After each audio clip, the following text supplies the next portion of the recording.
Hello, hello, hello. So today I am talking about Princess Merle Oberon. She was the Hollywood beauty who used her looks and romantic affairs to escape poverty and enter upper class society. Merle Oberon came from a strict religious Indian family. Her teenage mother disowned her for fear of being ostracized or worse by the rigid Muslim community for having a child out of wedlock. She was ashamed of her dark skinned mother, Merle, that is, because she exposed her Indian roots that Merle was clearly concealing to be palatable for Hollywood and high society circles. Hello, my name is Tamika, and whether you stumbled upon Junkie for a story or are here by intention, thank you for stopping by. I hope you enjoy this video, and if so, please give it a like and subscribe by the end.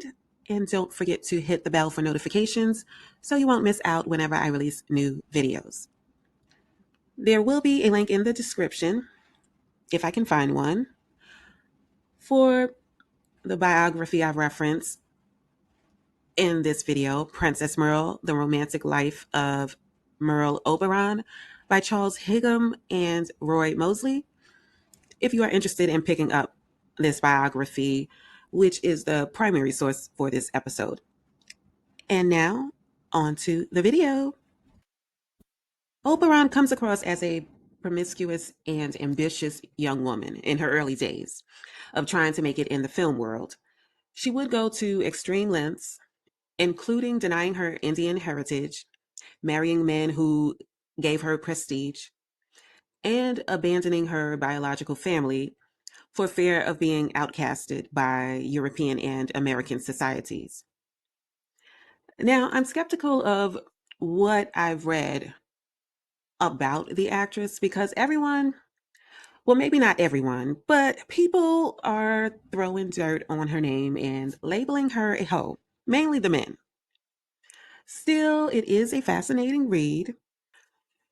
Here's a quote to describe the woman we're about to get to know. She was single minded to the extent of fanaticism. Merle's own mother, Charlotte, was jealous of her daughter for her fair skin and natural beauty that did afford her better opportunities. Merle had two brothers.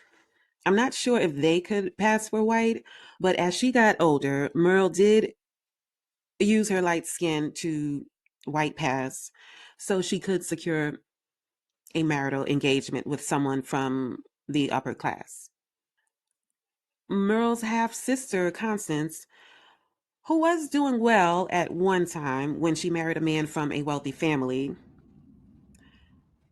she in later years grew to depend on Merle financially. But during the marriage to the wealthy man, things got a little went sideways. After a business venture left him with monstrous debt, his sisters came to his aid, moved into his home, kicked Constance out, her and her children, and they descended back to poverty. Merle developed into a sexy and beautiful woman at an early age. Her extroverted personality didn't leave her lonely at social events. She was often accused of prostitution because of her outgoing personality and promiscuity. Queenie, as she was known by her close friends, was a marvelous dancer and always wore white makeup to disguise her Indian roots, although her high pitched Anglo Indian voice gave it away and often confused people when they were face to face with her. Another quote: "The world Merle lived in was dangerous for a young Anglo Indian girl to stay out late at night in case she was mistaken for Hindu." But Merle, being the carefree spirit that she was, ignored her sister Constance's warnings to come home before dark. She was desperate to marry and therefore had an active social life. In 1929, she dated a man by the name of Colonel Ben Finney for a week. One night, he took her home like a proper gentleman. But when he saw her dark skinned half sister, Constance, Merle knew her white passing scheme had been exposed. Finney decided right then that the relationship was over. To appease Merle, Finney promised he would introduce her to a friend of his, Rex Ingram, who was making films in nearby Nice. It was an empty promise, so he thought, because it was inconceivable that Merle could raise the money to travel such a long distance. But to his surprise, she showed up ready to move one step closer to her acting aspirations. It is believed that she got the money from her lover, Sir Victor Sassoon. This caused contention with her sister, who, in her physically crippled state, was probably feeling abandoned. Merle traveled to Nice with her mother in July. She went through a traumatic experience when cancerous cells were found in both of her fallopian tubes. The surgery and hospital stay was treacherous and left Merle barren from both tubes being removed. But she was not told about the news until later in life. She met one of her serious suitors by way of Hollywood acquaintances. Joe Schenck promised her major roles in Hollywood pictures, which he knew would pique her interest. But then when they began dating, he had a change of heart. He wanted her to become a kept woman and drop her leading lady ambitions for matrimony. Another quote: in those days, movie executives were judged not merely on box office power, the capacity to select young unknowns and elevate them to stardom, to pick the right properties to entrance the bamboozled depression masses, but on sexual conquest as well. So Shank wanted to marry Oberon because it would give him clout in Hollywood to have a beautiful and exotic woman on his arm. They both stood to gain from this courtship. However, once he started imposing his kept woman demands, Merle lost interest in the happily ever after that could have been and moved on to actor Leslie Howard. Howard was another married man with a family, but something like marriage never got in the way of Merle's insatiable appetite for romance. She had a propensity for affairs with married men and engaged in infidelity whenever she happened to be married as well. Now, it may be because marriage was a form of employment for women in those days. Whatever her reasons were, she began dating Leslie Howard, a known ladies' man with a fastidious nature and impeccable fashion sense. When word got back to Shank about her moving on with Howard, he returned from his overseas trip, demanding that she quit Hollywood and marry him at once. Without a minute to consider, Merle turned him down and returned his engagement ring, which he sold to actor and friend Douglas Fairbanks, who immediately placed it on the ring finger of Lady Sylvia Ashley. And that, my friends, is how it goes in Hollywood. Leslie was easily jealous and called Merle often when he was away from her. Married himself and a public figure, they carried on a love affair, and he even introduced her to his son as his future stepmom. Quite disrespectful to his wife and the mother of said son. However, extramarital affairs wasn't his speed. He was distressed trying to manage two relationships. The stress overwhelmed him so much, causing him to break out with boils. There was no antibacterial medication in those days, and he risked his life attending his movie premiere with this illness. Prior to getting sick, his wife, fed up with his affair with Merle, traveled west to seek a divorce. She ultimately decided the marriage was worth saving. Leslie Howard also came to his senses. realizing that his wife and family were the most important to him and that he would not divorce his wife to be with Oberon. Merle had to read his final words about their affair in the newspapers. She then met David, who was not successful in Hollywood yet, but had a charming personality and was certainly on his way to stardom. While filming another movie, Merle caught feelings for another man, the cameraman, to be precise. More on him later. She continued her affair with David, and he eventually was referred to as Mr. Merle Oberon. Both of them were secure in themselves and did not allow the nicknames to affect their relationship. Famed and highly esteemed director Louis B. Mayer got word of a blackmailer who was about to expose his Hollywood darling's Indian heritage. And so, wait a minute. Actually, the blackmailer confronted Oberon, demanded money to keep her secret. She did not panic in the moment. She requested time to decide. She did not immediately collapse under pressure, which was very astute of her. Instead, she got in touch with Louis B. Mayer, who I'm sure had his share of blackmailers and knew how to handle the matter. And he quietly took care of the situation, avoiding scandal. Then Merle became engaged to Alex Corder. After a successful movie opening, they toured France together. His family disapproved of the marriage because of Merle's beauty and career ambitions. During the marriage, she suffered professional and personal blows. She developed a skin condition that caused her to lose film roles because she did not film well and look like her natural, beautiful self when she signed her acting contract. The studio postponed her contract until she could return to work without the skin condition showing up on camera. She also was having trouble giving Corder a baby and saw a doctor about her fertility issues. This is when she found out that both of her fallopian tubes had been removed in 1932. Obviously, pregnancy was not an option for her. She desperately wanted to have Corder's child, maybe for extra security or because she genuinely always wanted to be a mom, or possibly both. Motherhood became another ambition of hers that she would get to experience later in life.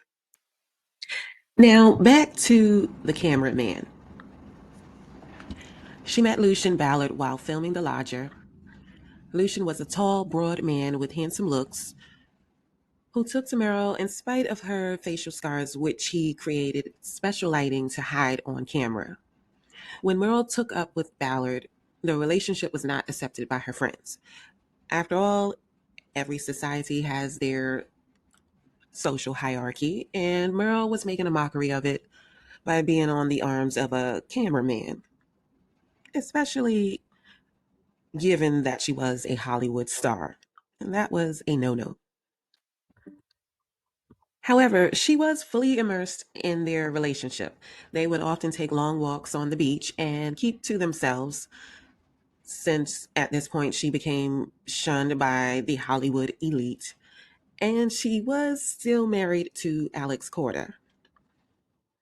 According to Ballard, he was not interested in marrying Merle, but by this time, Merle had become a pro at securing husbands.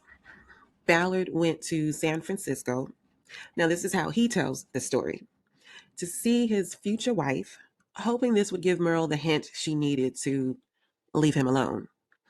Instead, she followed him there and insisted that he marry her. Finally, he acquiesced. When one of her films was about to be released, United Artists Studios planned a smokescreen to cover up the fact that Merle was shacking up with another man while still married to Corder. Of course, the moral clause was still unofficially in full effect in those days. Alex eventually granted Merle a divorce, and during the final week of filming The Love of Hours, Merle married Lucian Ballard by proxy in Juarez, Mexico. The marriage was destined to fail because, as Ballard put it, he never wanted to marry her anyway. And judging from Oberon's extramarital affairs, she felt the same way about him. In 1947, Merle fell madly in love with Count Giorgio Cini, one of the most dashingly handsome millionaires in Italy. They met at a social party when the millionaire almost stole Merle's spotlight. Once she set her sights on him, there was no force that could declaw her grip. It's alleged that there was an incident in a hotel when Merle and Ballard were staying in Italy. Apparently, Merle was yet again engaged in extracurricular activities with Cini. Ballard didn't take too kindly to this affair because there were other infidelities, but this one seemed to inflame her husband most. Things got a little rough and physical as the guests watched on. However, when asked about this incident, Ballard claims it was completely invented. Whatever the case, Merle and Ballard were out, and Merle and Cini were in. Even though he didn't adjust too well to Merle's formal lifestyle and Hollywood circles, the two were inseparable. She was granted a divorce from Ballard in the summer of 1949. Unfortunately, her love affair with Cini came to an unexpected end when he died in a plane crash.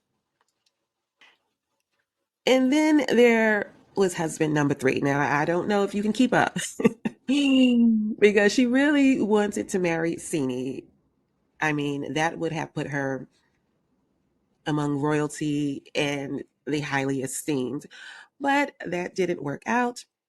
So now we have Bruno Haglier. I think that's how you say his name. He was a man she met on and off for years in Mexico, New York, and Europe. He stood a few inches taller than Merle and had inescapable charm, but would not turn heads with his looks. He was considered one of the wealthiest men in Latin American countries in his day, earning his fortune in the engineering industry. Initially, Merle was unreceptive to his advances, but his power, wealth, and intellect turned her around ultimately. We all know Merle by now, right? She can be persuaded by finances. So she was in her middle age at this point and knew that having a successful film career in Hollywood was no longer viable. Her career was declining. She was getting film roles here and there, but she wasn't making the news with what she did on screen. For quite some time, she was known as a socialite. Always the ambitious type, she couldn't resist the chance to become the uncrowned Queen of Mexico, putting her on the same level with world royalty. They both had something to offer in this marriage. He was looking for his third wife, someone of celebrity status who knew how to handle herself among diplomats and such. And she was looking for a solid partner, but also a lover. And apparently, he had a strong sex drive. He also could afford her the travel life that she became accustomed to. At Bruno's request, the couple married in Italy in a 4th century church in Rome on July 28th, 1957. Now feeling secure in the partner she chose, Merle wanted to adopt and raise children. Bruno, being a typical Italian man, wanted a male heir for his fortune one day, but had only produced a daughter from a previous marriage. He was already in his 50s, so he agreed to adopt a boy and a girl, which they named Bruno Jr. and Francesca after Bruno's mother. The children were spoiled beyond imagination when they became a family. As the 1960s approached, Merle, tired of herself and her flailing acting career, went through a number of plastic surgery stints to preserve her beauty and maybe even attract younger lovers. Who knows? She continued her habit of affairs with younger and attractive men outside of the marriage and away from Bruno's prying eyes. But her friends in Bel Air knew Merle needed a real romance and that Bruno simply could not be the final chapter in her life. She had an affair with Australian actor Rod Taylor. Nothing much came of it. She helped him purchase a home and encouraged his acting career. The two always maintained a high regard for one another until the end of her life. But it was her inner circle who played matchmaker and worked to find Merle her next lover, her next young lover. That man was Robert Walters, and he would become her final romance and husband until her death. Walters was half a century her junior, and I couldn't really tell what his career was. I mean, he seemed rather unorthodox with that. Nonetheless, Walters was Dutch and described as a ladies' man, but in the spiritual sense. He had strong female influences in his life and could invoke a mood with his presence. The two were put together at a party Merle attended by one of her friends, and Merle was instantly smitten by the sweet natured man. She and Walters began seeing each other regularly. The age difference didn't seem to interfere with their romance. Merle, always wanting to be forever young, probably deluded herself to think there was no age difference, and Walters, not being American, was not a youth obsessed anyway. She must have felt something special with Walters because within weeks of dating, she decided to let Bruno know that she had fallen in love. Then she introduced Walters to her children, another important test in sussing out the longevity of their relationship. Until she was divorced from Bruno, the couple remained discreet with their love affair and did not flaunt it publicly. The two enjoyed long walks on the beach, and like all men who occupied Merle's life, Walters became an addict of sunsets.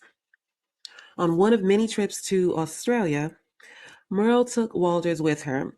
She had been keeping the secret of her Indian heritage for all of her adult life.